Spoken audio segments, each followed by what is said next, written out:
समझ नहीं आ रहा अपने सैलरी इंक्रीमेंट का क्या करूं। बेटा इतना क्या सोच रहा है? अपने म्यूचुअल फंड्स के एसआईपी का टॉप अप करा ले। This is the right time. क्या समझ में नहीं आया? बेटा इतना क्या सोच रहा है? अपने म्यूचुअल फंड्स का एसआईपी टॉप अप करा ले। This is the right time. अब समझा।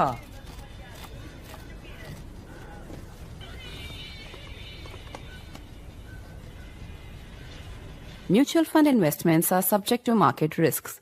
Read all scheme-related documents carefully.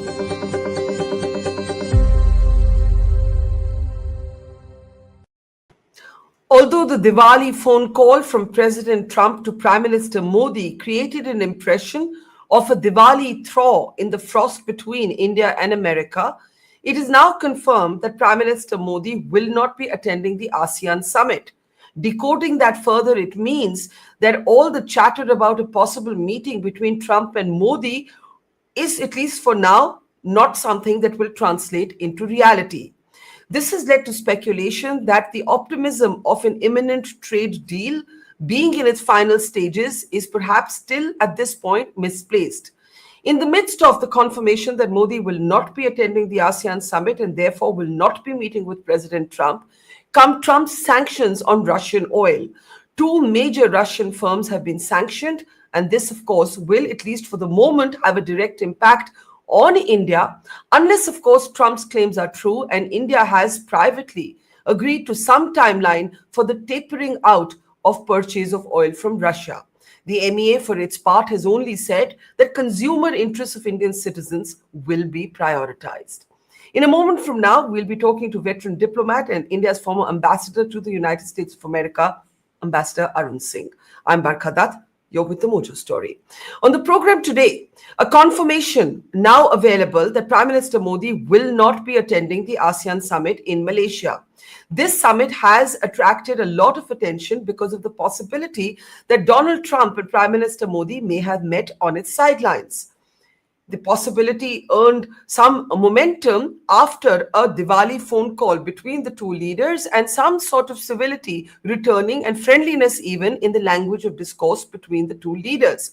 But with the confirmation that Prime Minister Modi will not be attending this particular meeting, it also means that perhaps the optimism of an imminent trade deal in its final stages may have been misplaced.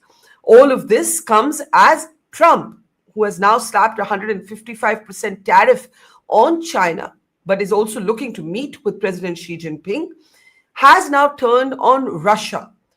Two major Russian oil firms have been sanctioned. This will, of course, have an impact on India.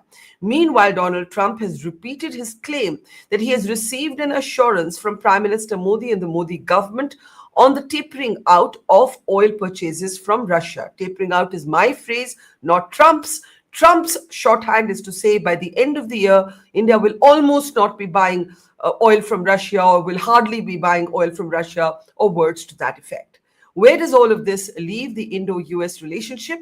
Let's bring up our newsmaker today. Ambassador Arun Singh is with us. As I mentioned, veteran diplomat, former ambassador to the US. Welcome to the program, sir. I want to start by playing out Trump's latest. This is how he describes the assurance that he claims to have received from India. I should say there is no official corroboration of this exact claim, but this claim comes in the midst of sanctions on Russian oil.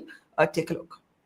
Talking to him about it. I think it's a little bit of a different talk. India, as you know, has told me they are stop. You know, it's a process. You can't just stop it. But by the end of the year, they'll be down to almost nothing. That's a big thing. That was almost 40% of the oil. India, they've been great. Spoke to Prime Minister Modi yesterday. They've been absolutely great. China's a little bit different. You know, they're a little bit different relationship they have with Russia. It was never good, but because of Biden and Obama, they got forced together. They should never have been. So we do now know, Ambassador, that we have sanctions from Trump on two major Russian oil companies, Rosneft and Lukoil, and the numbers are on your screen. What is your first reaction to these sanctions and also to the claim that India has said that by the end of the year, there will be a kind of next to nothing situation in terms of purchase of Russian oil? So, Barkha, I don't know what India may have said to Donald Trump, but going by past history, it is very unlikely that India would have made a commitment of that nature. But that having been said, now because of the latest action that the US has taken, sanctioning two major Russian oil companies, particularly Rosneft, and as the data you put up shows, a significant part of our Russian oil imports come through Rosneft. So, because of that, we will end up importing much less of Russian oil by the end of the year.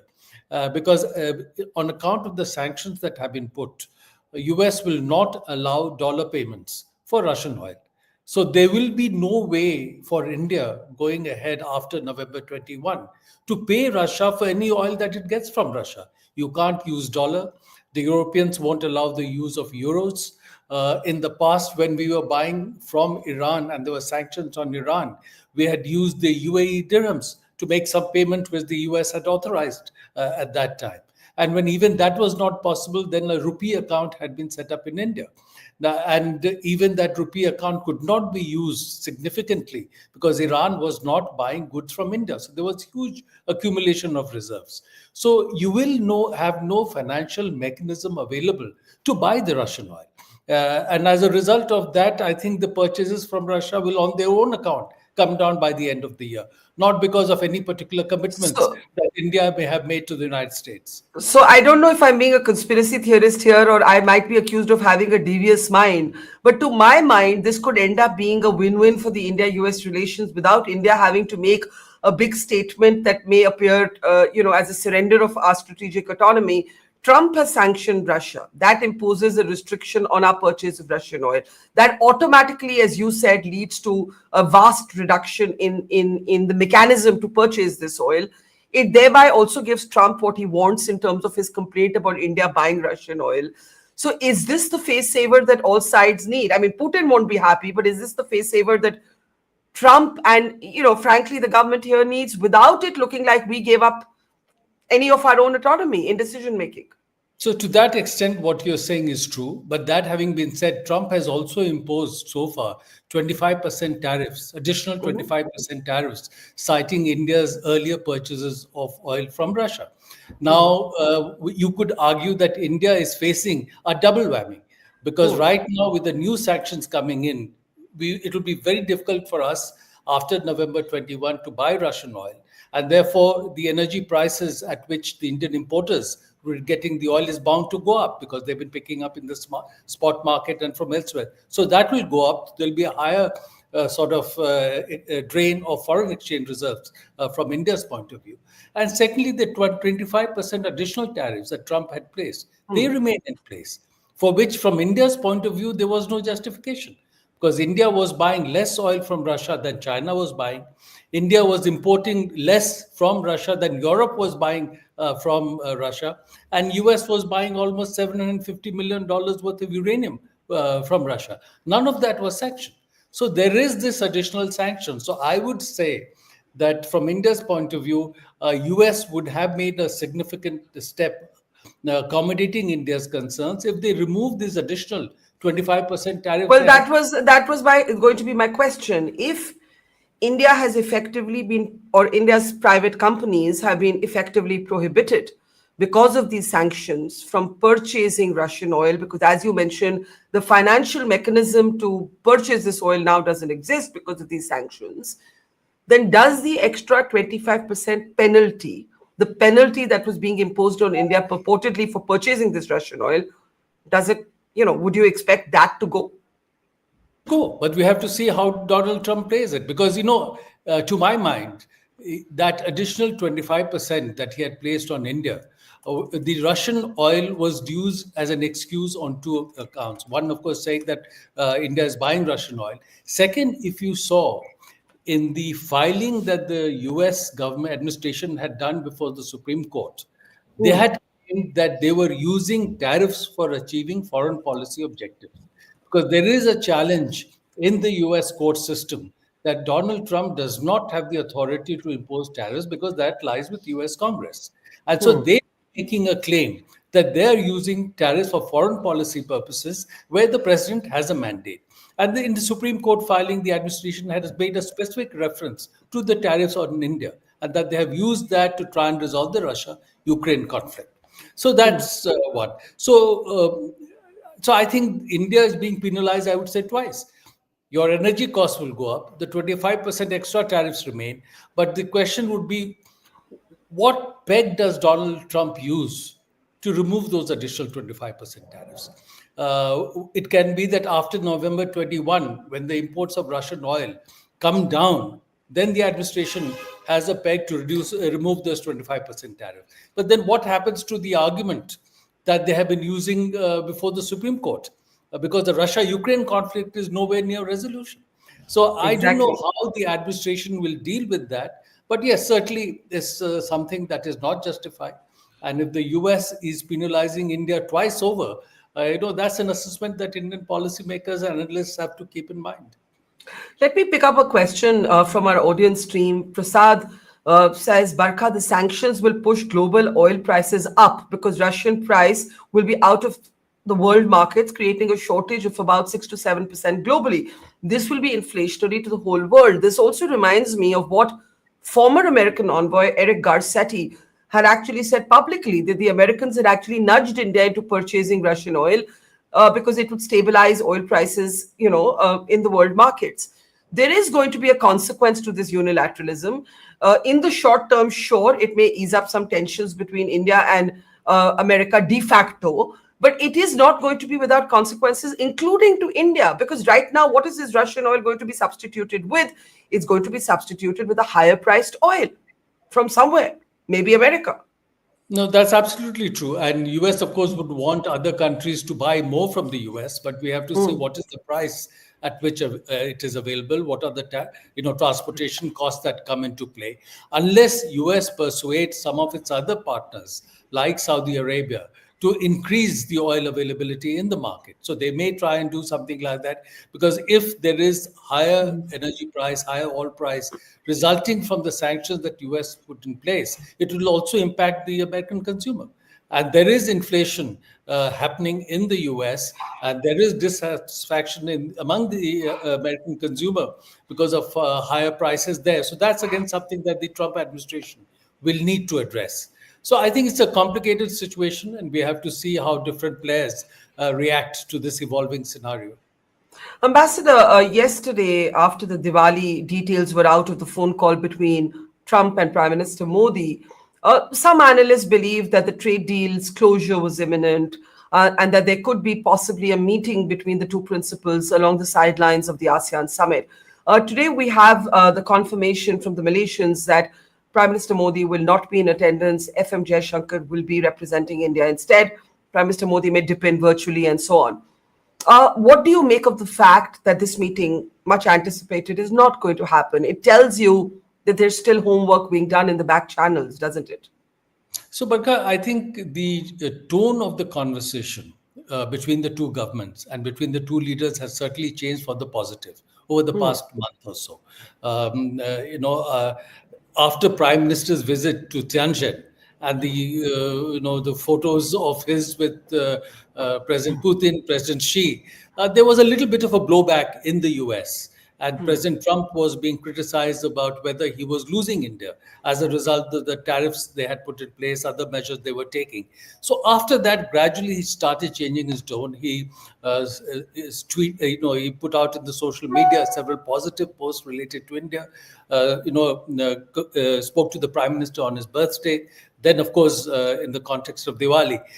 And some of the negative comments that his advisors, like Pete Navarro, Scott Bessent, had been making, calling India a laundromat, all that has vanished from the discourse. How do you explain that? What's happened? What has changed? I think they realized that with whatever they were doing, there was a negative blowback in India. At the popular level, also in India, the US was seen as an unreliable and coercive partner. There was potentially a longer-term negative impact on the US-India relationship, which didn't work for them. So they've changed that. But the fact is that they haven't removed the tariffs as yet. Both sets of tariffs on trade and Russia purchases remain in place so far. At the same time, the trade negotiations have resumed. and there have been ministerial level discussions. Recently, according to reports, our Commerce Secretary had gone to the US, discussions had continued. But if you saw the statements that were coming out at the official level from both sides, were that they were expecting the trade agreement to be finalized in a couple of months, not that it was imminent. Yeah. So if there is no trade agreement that Well, was imminent, then it didn't make sense for the Prime Minister to work for a meeting with President Trump, because the trade agreement is not ready. You have the meeting, and the way President Trump operates, you don't know what he will say during and after the meeting. And That's it right. can become very awkward unless you are sure that what will be the outcome from that meeting on trade, issues related to Russian oil and other things. Plus, there are elections in Bihar going to be held on November 6th and November 11th. They are very important elections. So one can make the argument that at this stage, unless there was something very, very positive likely to emerge from a meeting, didn't make sense for the Prime Minister to be out of India at this stage. So I think that's a valid argument. Well, domestic politics will govern the choices and responses of both leaders. The opposition in India has been targeting the Prime Minister continuously over the engagement with Trump, over the tall claims that Trump seems to make repeatedly. One of the claims that he made, even in the sort of improved post-Diwali environment, Ambassador Arun Singh, was a claim of, I told Prime Minister, let there be no war with Pakistan. And if you noticed, very subtle messaging there on Pakistan from Prime Minister, who in his comments spoke about terrorism. And it was seen to be like, you said, let there be no war. And here we are saying, first stop the terrorism. Do you believe that the concerns we have about what is considered a Trump tilt to Pakistan, what's happened to all of that? That hasn't gone out of the window. A few days ago at the Gaza Peace Pact signing, Trump called Asim Munir his favorite field marshal.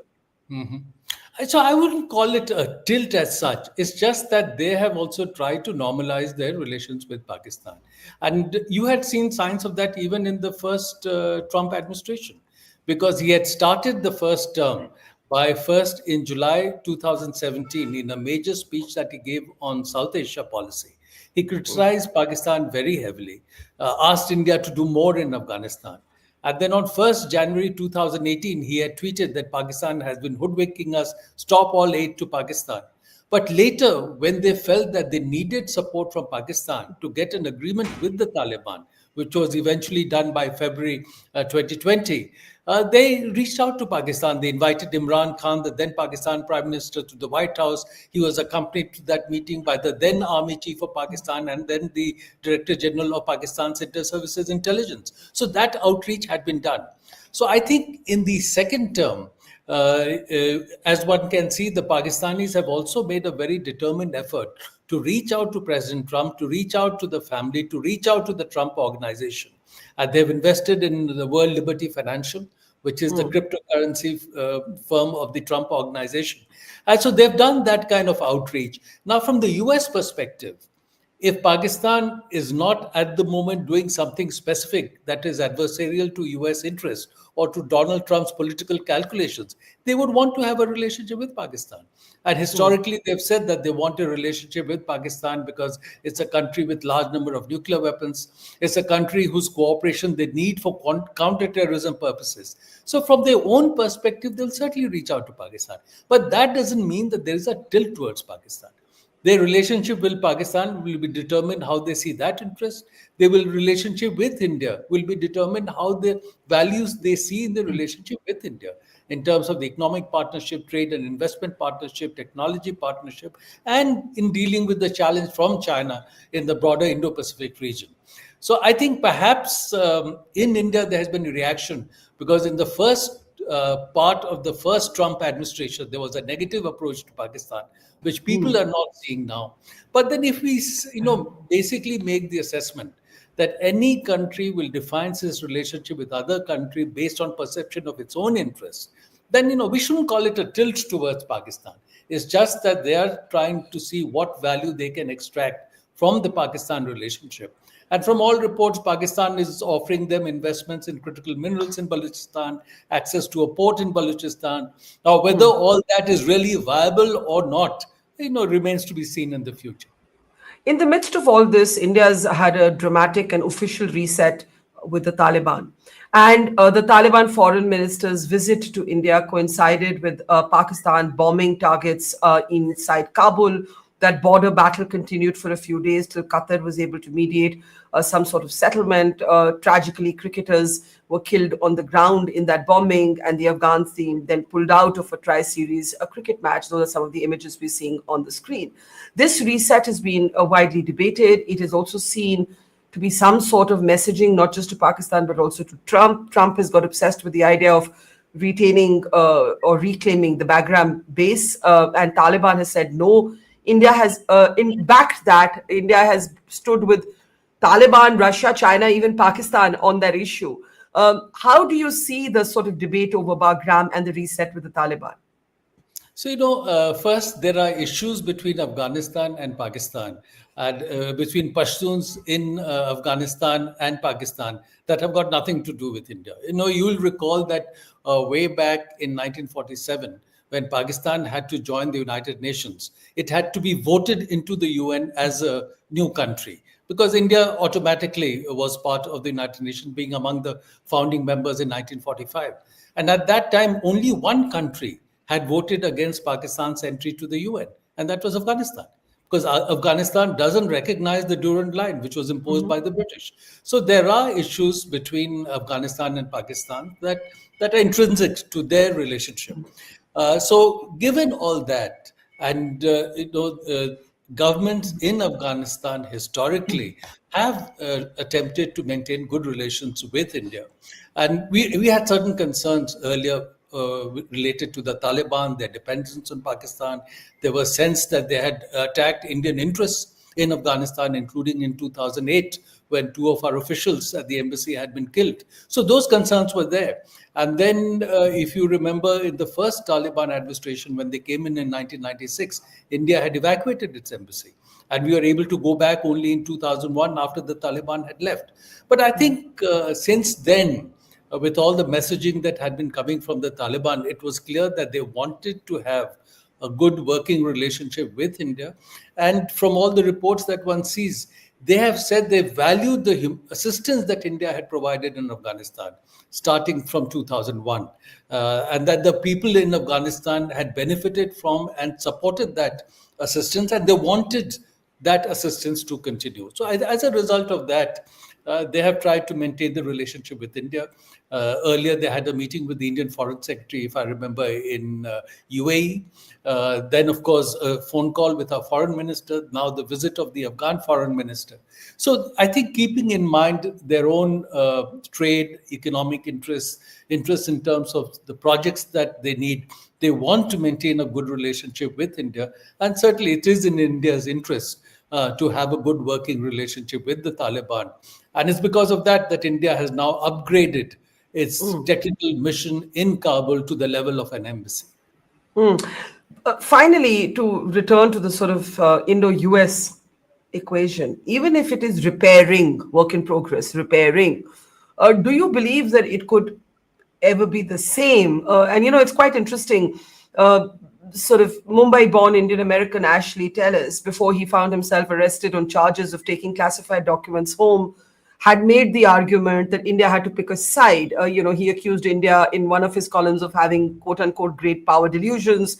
He said India's multipolarities didn't work in an essentially bipolar world.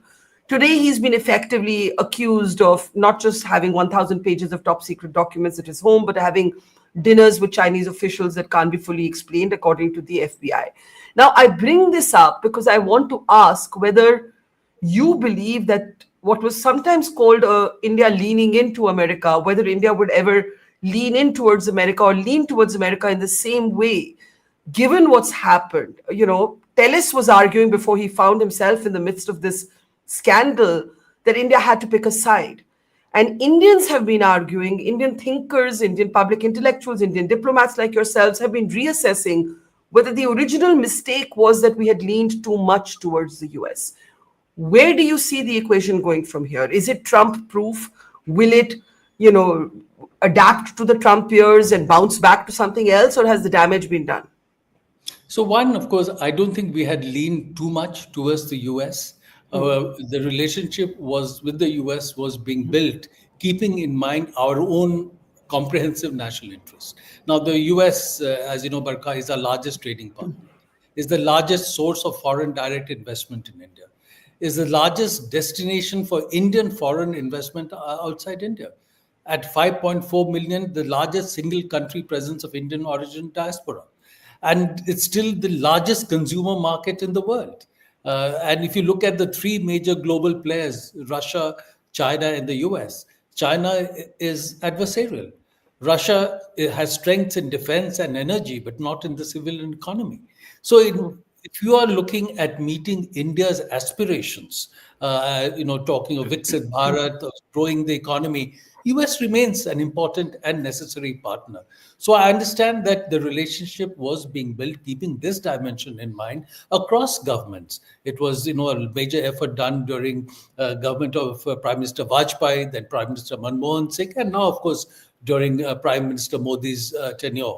Similarly, in the US, across Republican and Democratic presidents since 2000, an effort was being made to consolidate the India relationship because they saw value in the strength of the bilateral partnership and also the common challenge that both had related to China. So that was there. Even while this was happening, the message from India was clear that even as we build this, India would strive to maintain the autonomy of its decision making. Because if you pick a side and you are the weaker player in that partnership, then you will be coerced to do more and more in terms of what is the interest of that more of the stronger partner rather than what is your interest. And that is not going to work. And also, I used to say very often when I was ambassador that if any time there's a perception in India that India is taking interest based on what US is telling India rather than what is in India's interest, there'll be huge blowback in India. Absolutely. Become negative towards the India-US relationship. So that was certainly not the direction to go. So I think with the kind of steps that Trump has taken, two trends will become stronger in India. One, people will say that certainly you should do more with the US, that is in our interest, but diversify more, hedge more. Make sure that US doesn't have the capacity to coerce India and India can maintain the autonomy of its decision making. Second, even as you buy more and more from the US in defense equipment, which, in many areas, what they're able to supply to us is not available elsewhere, make sure that India is not security dependent on the US. So that at a moment of crisis, you don't need security support from the United States. Because today, for example, it can be argued that Japan, Korea, and the European Union have caved into the US on its trade demands because they need US for their own security. If that were not the case, they would not have caved in the same way. So make sure that at a moment of crisis, you are in a position to take care of your own security interests in terms of your own strength. So with this kind of caveat, I do believe that the effort to consolidate the relationship with the US should certainly continue because that is, again, in India's longer term interest. All right, Ambassador Arun Singh, we'll leave it there. In any case, as you pointed out, one of the big stated stumbling blocks, whether or not it's being used as an excuse by Trump or not, was the purchase of Russian oil. With the sanctions on two major Russian firms, India effectively can't purchase that oil. It'd be very interesting to see whether Trump still imposes or holds on to that 25% so-called penalty. Thank you so much, sir. Always a pleasure. See you again soon. Bye-bye. It's great to see you here. Thank you for watching our work. If you haven't subscribed yet, don't forget to click the bell icon and subscribe to Mojo Story and support independent, robust journalism.